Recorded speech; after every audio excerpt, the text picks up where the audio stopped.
നിങ്ങളുടെ അനുഗ്രഹങ്ങൾ വെറും 30 വെള്ളിക്കാശിന് വേണ്ടി വിൽക്കരുത്. നിങ്ങളുടെ കയ്യിലുള്ള വലിയൊരു അനുഗ്രഹം നിസ്സാരമായ ഒരു ലാഭത്തിന് വേണ്ടി നിങ്ങൾ കളയാറുണ്ടോ? ജീവിതത്തിൽ നമ്മൾ പടുത്തുയർത്തിയ വിജയങ്ങളും ബന്ധങ്ങളും തകർക്കാൻ ഒരു ചെറിയ സ്വാർത്ഥത മതി.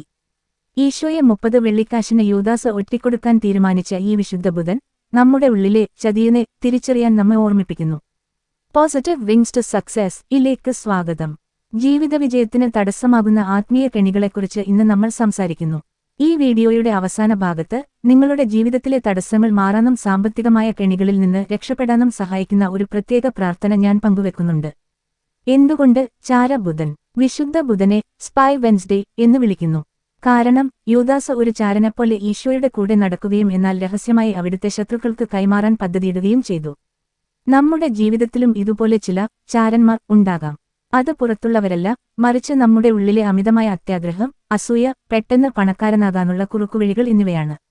ഇവ നമ്മുടെ സമാധാനത്തെയും അനുഗ്രഹങ്ങളെയും നശിപ്പിക്കുന്ന ചാരന്മാരാണ്. 30 വെള്ളിക്കാശിന്റെ മൂല്യം. യൂദാസ് ഈശോയെ വിട്ടത് വെറും 30 വെള്ളിക്കാശിനാണ്.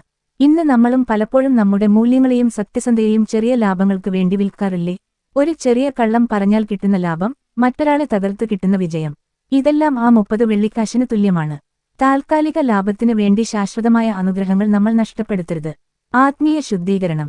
ഈ വിശുദ്ധ ബുധൻ ഒരു തിരിച്ചറിവിന്റെ ദിവസമാണ്. നമ്മുടെ ഉള്ളിലെ യൂദാസിനെ പുറത്താക്കി ദൈവത്തോടും സഹോദരങ്ങളോടും വിശ്വസ്തത പുലർത്താൻ നമ്മൾ തീരുമാനമെടുക്കണം. നിങ്ങളുടെ കരിയറിലും കുടുംബത്തിലും വിജയം നിലനിൽക്കണമെങ്കിൽ വിശ്വസ്തത അത്യാവശ്യമാണ്. ഇന്ന് രാത്രി നിങ്ങൾ ചൊല്ലേണ്ട പ്രാർത്ഥന ഇതാണ്: കർത്താവായ ഈശോയെ, ചെറിയ ലാഭങ്ങൾക്ക് വേണ്ടി വലിയ സത്യങ്ങളെ തള്ളിപ്പറയാൻ എന്നെ അനുവദിക്കരുതേ. എന്റെ ഹൃദയത്തിലെ അത്യാഗ്രഹത്തെയും വഞ്ചനാപരമായ ചിന്തകളെയും അവിടുന്ന് മാറ്റിക്കളയണമേ. യൂദാസിനെപ്പോലെ അങ്ങയെ തള്ളിപ്പറയാതെ പത്രോസിനെപ്പോലെ പാപങ്ങളെ ഓർത്ത് മനസ്തപിക്കാനും അങ്ങയിലേക്ക് മടങ്ങിവരാനും എനിക്ക് കൃപ നൽകണമേ. ആമേൻ.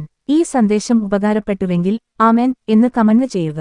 എല്ലാവർക്കും അനുഗ്രഹീതമായ ഒരു വിശുദ്ധ ബുധൻ ആശംസിക്കുന്നു.